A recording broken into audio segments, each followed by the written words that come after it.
Hello, out there in digital nomad land. This is KeeKee Cornelious, business coach and digital nomad, and I'm here with Sandy Swanton. Did I say your last name right, Sandy? Swanton. It's a really old English name. Oh, Sandy Swanton. I'm learning how to speak, right? She is a travel photographer, a travel writer, and a blogger. And she's a digital nomad like me, but she's over in Grand Old Italy, going between the countrysides of Florence and where are you? Tuscany and Lucia. Is it Lucia? Luca? Luca. So she's all over the place. So I'm really interested in talking to Sandy today, and I know you'll be interested in hearing what we have to say as well. So welcome, Sandy. Thanks for spending some time with me today. This is fun. Yes. Yeah, and it's just going to get better. I promise you. So we're here talking about anyone who's been watching and following along. We're talking about being digital nomads and just about our lifestyles. We're having a candid conversation. You'll hear Sandy ask me questions. I'll ask her questions. But we're talking about life, so that you can go, this is like your behind the scenes on how we live and what we do on a daily basis, and how do we actually get work done in all these great vacation spots that we seem to live in for short periods of time. So that's what we're going to talk about today. So Sandy, I want you to tell our audience what I didn't tell them about you. Like, tell us something about yourself. Well, I sort of come by this travel thing really honestly. My English grandparents spent time in West Africa. So my English mum moved to Australia. I'm now back in the Northern Hemisphere. I've lived in Canada, Australia, now Italy. Yeah, the whole school travel thing is in my genes. What made you decide to take that first trip and then just off you went? The very first one, as an adult, was I wanted a change, and a friend offered to pay my airfare. I had just finished art school. I was completely broke, but loved what I was doing. And the family said, "Hey, we want to see you. It's easy to bring you here. Here's the ticket." Okay.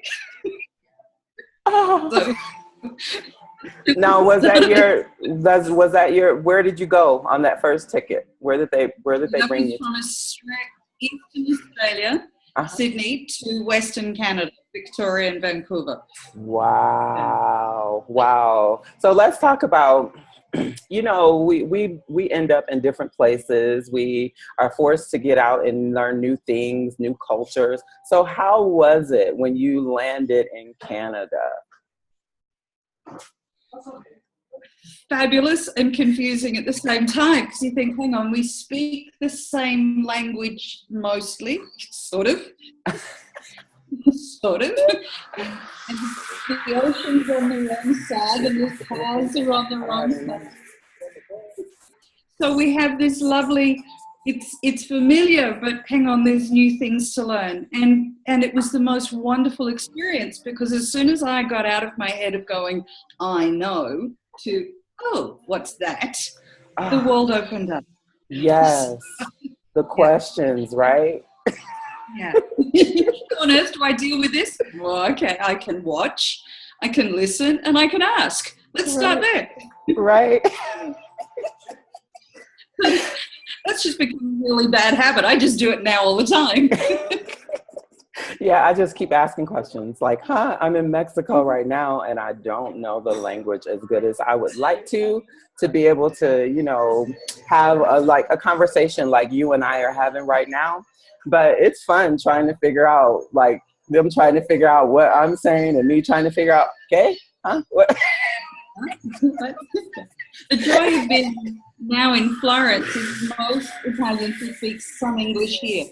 But you only have to go a real short distance out of town.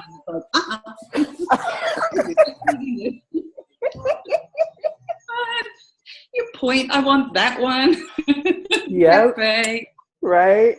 And then, hey, I learned that Google Translate is like my best friend right now. Like, what? Hold on. I had a whole conversation with a girl the other day just through Google Translate. It's like, what? We got to do what we got to do. We got to do what we got to do. So let's talk about a typical work day for you. Like, how do you manage work and play? I started off with deciding I'm not going to work. I love that. I'm not going to work. That delay. I'm not going to work full time. It's like, oh, I'm just not going to work. So your work is more fun. I'm not going to work full time. It's much more fun. It is. It's much more fun. It is. So a couple of weeks ago, as a travel writer, I was invited to an apartment in Lucca to be able to stay there and review it and review the city. And I thought 1 or 2 nights. And they said, come and be our guest for a week. See? Now, okay. Right. So that's like a part of work. That's like work and play. You mix work and play. Like, it sounds like you're doing it pretty easily, Sandy.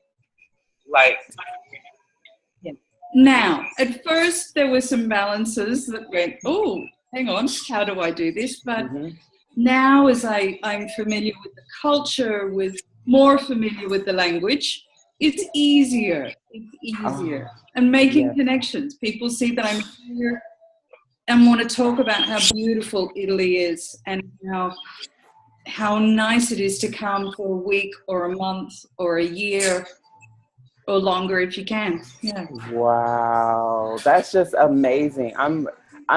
You're in one of my dream places. Like, this is like on my, I say live list, because a bucket list sounds like that's for people who are going to die, right? Even though I know we're all going to eventually, but I don't want to talk about it. So let's live. It's like on my live list. I want to come and enjoy some time. Yes, it's like the live list.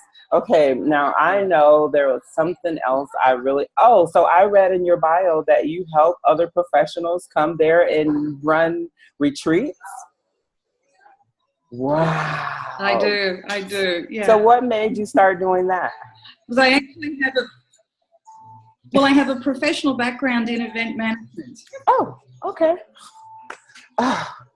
So it's just, I bring small groups of people who are photographers who want to practice photography, and Tuscany mainly, but Italy generally is beautiful. So it's easy. And a couple of entrepreneurs said, help, please. So I do it. Yeah, it's fun. It's fun. I love it. Now, I'm going to get a little personal. So are you doing all this traveling by yourself, or do you have a spouse or children along with you? No, just me.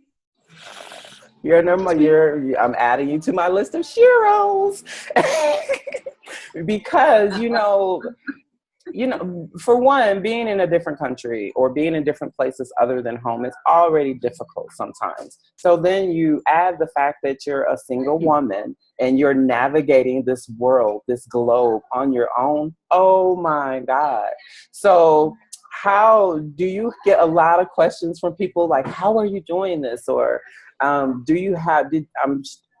thinking that at this point, you've done it for like 20 something years or more. That fear, do you still feel a little fear when you go into new places, or how do you feel? I don't feel fear. I am so aware now that there are things I need to learn and that I have no way of knowing what they're going to be until I get there. So it actually removes a whole lot of fear off the plate, because I can't stress about it because I'm not going to be able to answer it until I get there. Right. Okay, what do I need to do if I'm going to do one of these changes? Well, I need to pack and I need to organize things. So I focus on that. And then when I get to the new place, it's like, okay, so now what do I need to know? Where do I start? Yeah. And most of the time, people are really helpful. I'll tell you.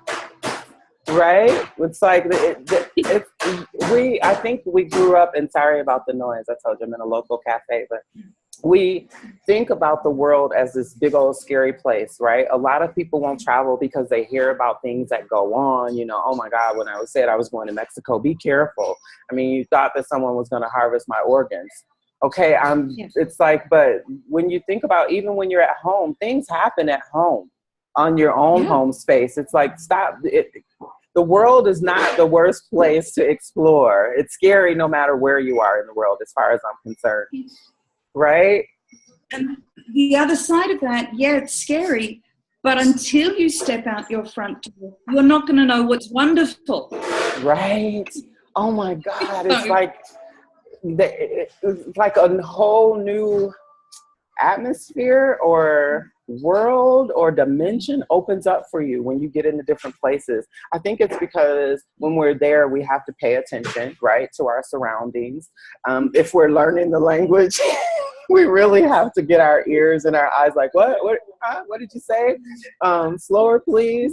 Or just navigating. But what I learned is, I know it's telling me, the internet in this country is crazy. It's like, no matter where I go, I find a good place, and then all of a sudden it's like, no, we don't want you. You're trying to do too much. Right. It's like the most important thing we need to run our businesses as a digital nomad, and you just don't think of it as you just, I think I say, being from America, you know, we're so spoiled because, you know, and you go everywhere and there's Wi-Fi, there's usually reliable Wi-Fi, and, you know, we act a fool. We was like, good bandwidth. Yeah, good bandwidth, and nobody's mad about anything. And you get in a different country, it's like, look, the whole country is slow, woman. Don't think, just slow down.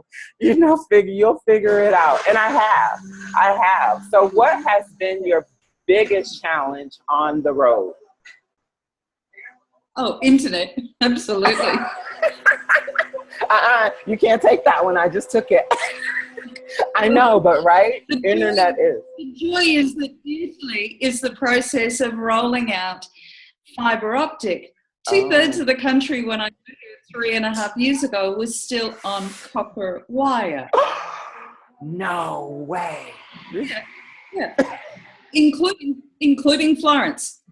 And it's only just changing now. So if it gets too hot, the internet gets unstable. If it gets too wet, the internet gets unstable. And I was teaching business English around the world from here online. So it meant that it would suddenly go at home, I'd be hotspotting my phone. I had then got a different company into my iPad, so I got hotspot that. And the cafe down the road was a different, so I'd run plug in the. You do what you have to do. Yes, you do. You do. I mean, it's like, it's work, right? We have to work. We have to put work in. But the thing I love about it is that we can decide when we put that work in. We can decide when to schedule it. And hey, if something doesn't work out, I love when we're working with other entrepreneurs is that we understand, you know, like, oh, couldn't get that Wi-Fi today, huh? Totally get it. And when I was in my winter place near Cortona, I didn't have internet outside on the terrace, but it was the most beautiful terrace. So I would organize my work that I could sit out there and just do some writing or edit photos, and then go back inside if I needed to go online, and it was okay. You just change the attitude of it. Right. You get you get inventive with your time and how you're going to use it. Absolutely. What I found here in Mexico is that I sleep a little later. So I'm starting later in the day, which is really odd for me because before coming here, it's like no matter where I was in the world, it's like 5 o'clock in the morning, I'm up. It didn't matter the time zone. It didn't, like wherever I was, my body knew, okay, it's 5 o'clock. We need to get up. But here I'm like, wait a minute, I'm sleeping. What's happening? And then it's like, I think it's my husband said it's the energy in the country because everyone is so laid back that you just have to become a part of it. So I'm it's like, okay, day start a little later. I may work a little later, but it's so rewarding and refreshing. I just love the freedom. I love the freedom of it. Yeah. What do you like most about what you do? The people I meet. The people I meet are just incredible. And that's from, I have an online photography school where I'm teaching students just the simple design techniques to take better photos, to take photos they love. I have students right now from 10 to 80, and every single one of them is learning something. And suddenly they're going, even after a couple of weeks, wow, I can do this.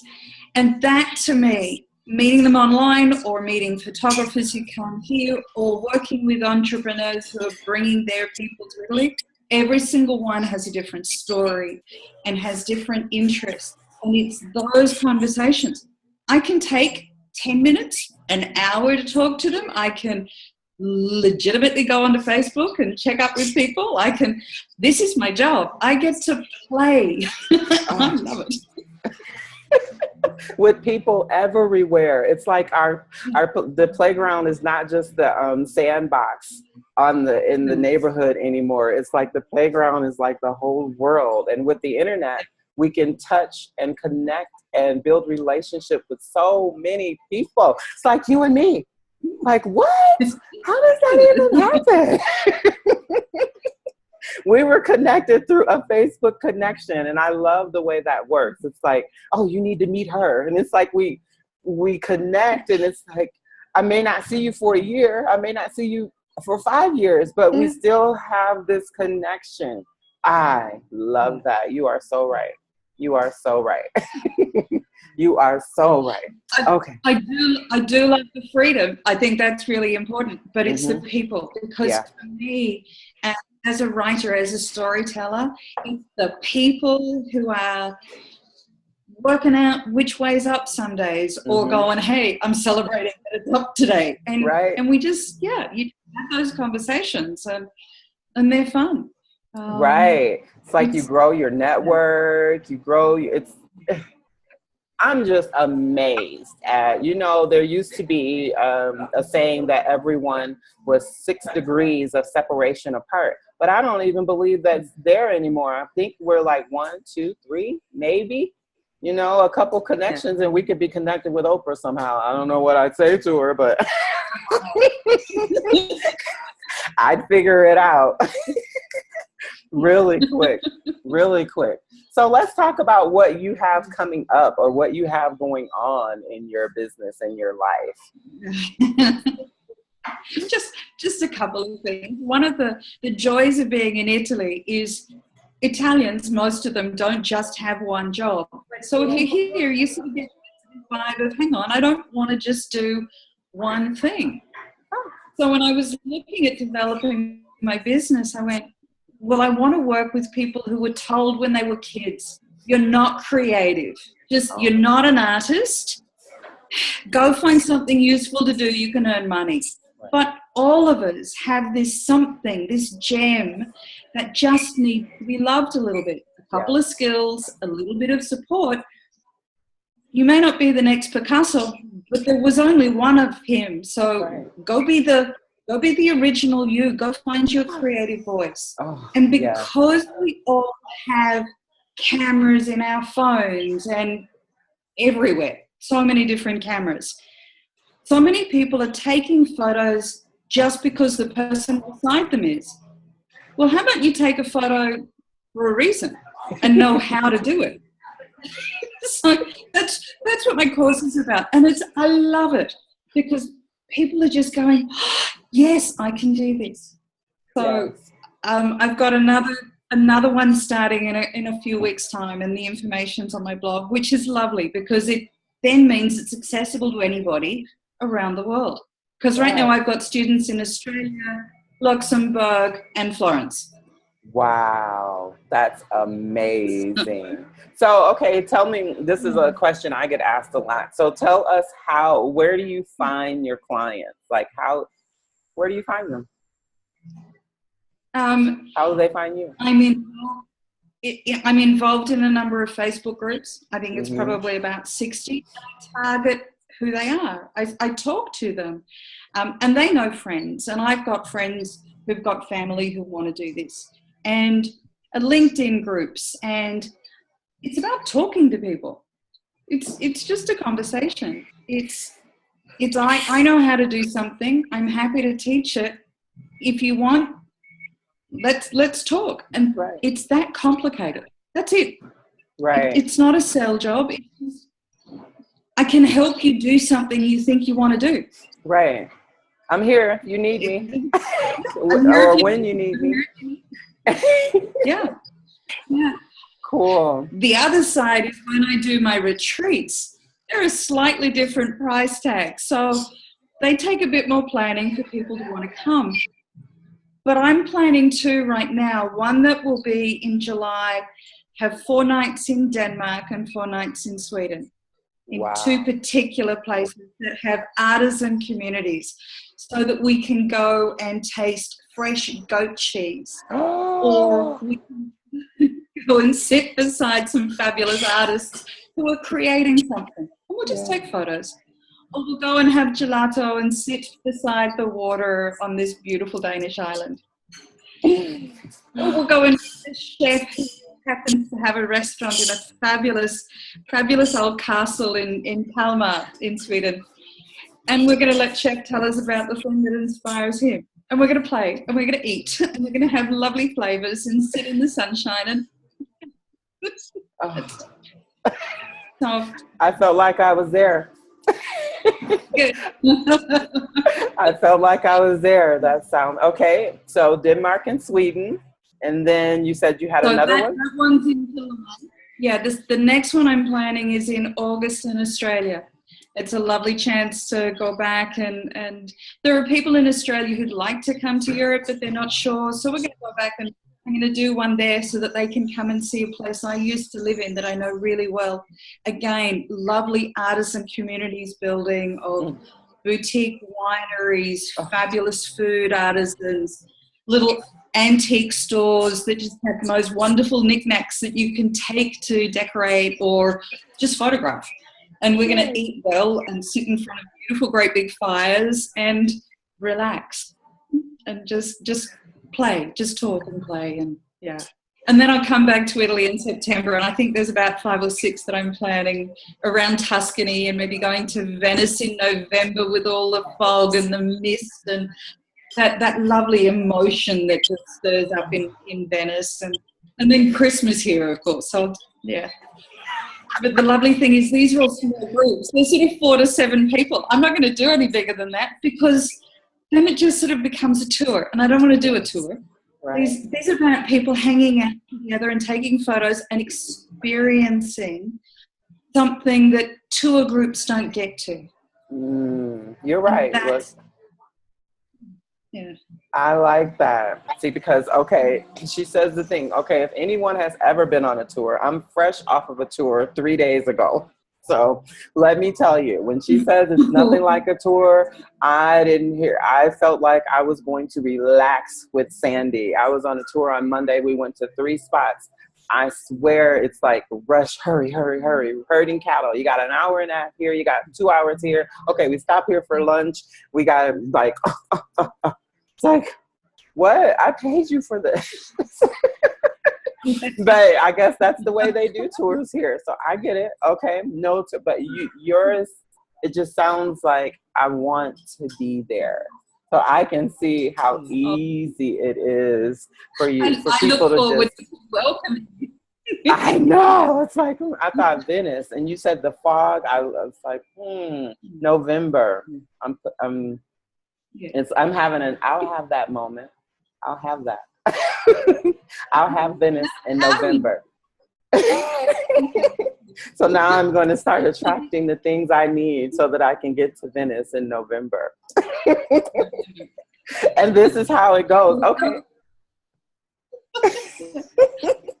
The other one I'll do in November is all around the food and the harvest and in Tuscany. So we're going to go with a registered truffle hunter, and we're going to go to a truffle festival, and we're going to see the chestnuts when they're freshly picked and freshly milled in an old chestnut mill that's been restored and is now working again, and the olive harvest for the fresh seasonal oil. And yeah, it makes my mouth water when I think about it because I know what these things taste like. And all I can do is imagine, and my mouth is watering too. It's like, oh, that sounds so good. And normally when people come and travel, they're doing the gotta rush. It's like, that's not the way Italians live, so why would we? Let's slow down. Let's take Yeah. It's like, I love that idea. I love the idea of that. So it sounds like it's pretty easy or really in flow for you to get these retreats together and to do your photography thing. And I read that you love taking like unusual shots and finding like unusual perspectives while you're doing that. So are you a people shooter or a like, what is the other word? See, because now I'm talking to a photographer, I think I have to be PC. Like people versus objects. Objects or landscapes or that action shot, or it just depends. When I was in Lucca the other week, I was invited to a fabulous cooking school and got a shot as the chef is plating up the salad that's going to go under this incredible zucchini frittata. And the lettuce leaves are dropping down. So it's just, sometimes it's being there in the moment and like getting down with the plates and just clicking. And not being afraid to take 5 or 10 photos to get the one as the lettuce is dropping. It's like, oh, I did that.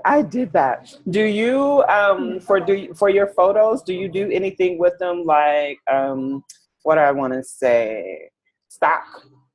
Are they like stock anywhere, or you do that too? I haven't been doing any stock. I've been looking at building a fine art portfolio, and I'm developing a website for that. I've got so many people who keep saying, I'd love to see your photos bigger, because I downsize them to get them onto the blog and the website and Facebook, just because I want it to be able to load take forever, right? Even in North America. And mindful of, the whole copyright thing. But I take photos so that people can imagine themselves standing in that place. Oh, I like that. That's the idea that's sort of here. Yeah, I like that. So now when you're going, because I know that you are going through different places right now. So how do you travel? And let me just get really deep with this question, because sometimes we have a lot of people who are living our lifestyle, right? And they live like lavish places, but we never know that they may be house sitting, or and so that, so we just think that they just have all this money, right? And not that we're broke as digital nomads, by no means. No way. But how do you decide, like, when you're going to go, like, how did they find you to say, can you come to Lucca and take some pictures for us and stay with us for a week? How did they decide, okay, we want Sandy for that?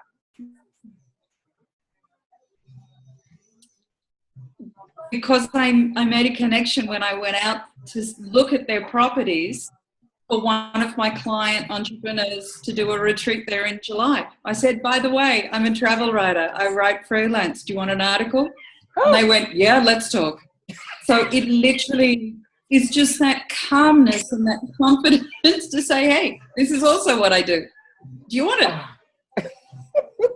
I like it. Okay, so just so that we can have some fun with what's going on right now, you are totally froze on my screen. Am I totally froze on yours? I can hear you though. Absolutely, completely. I just love this. I love it. It's like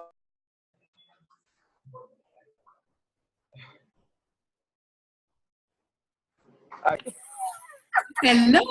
Hello, I'm still here. Look, and it's still recording. So do you think that it, when I watch the recording, I can't wait to see what I'll see. It's like, okay, ladies, you're really having too much fun. You know that we don't have internet around here. Stop playing. But this is what we do. We play. This is what we do. Yes. Yes. I had a conference call with some clients a few months ago, and we had a power blackout because we had an enormous storm raging overhead. Absolutely everything. Lost the internet, lights, everything. It's like, whoa. Okay. So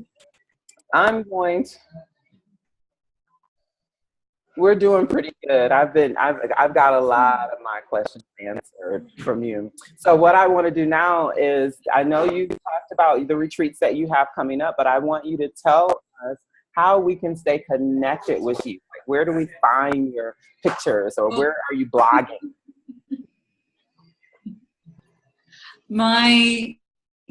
The best one is www.globalwanderings.ca. It's all one word.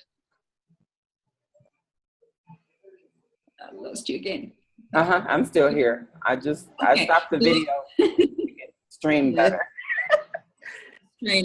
So globalwanderings.ca, all one word. Okay. Global Wanderings. And that's got links. And that's got links to the online course, to the upcoming retreats, to the other ones I'm planning. It's got my blog. And if entrepreneurs want to work with me, then there's a button for that as well. And there's a gallery of images and articles that I've written. So yeah, it's sort of all contained. Yay, yay. Okay, so I want anyone out there in Digital Nomad listening to us, watching us today, you got to keep up with Sandy.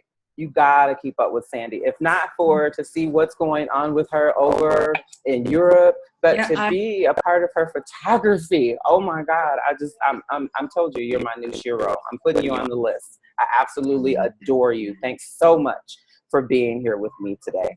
Thank you so much.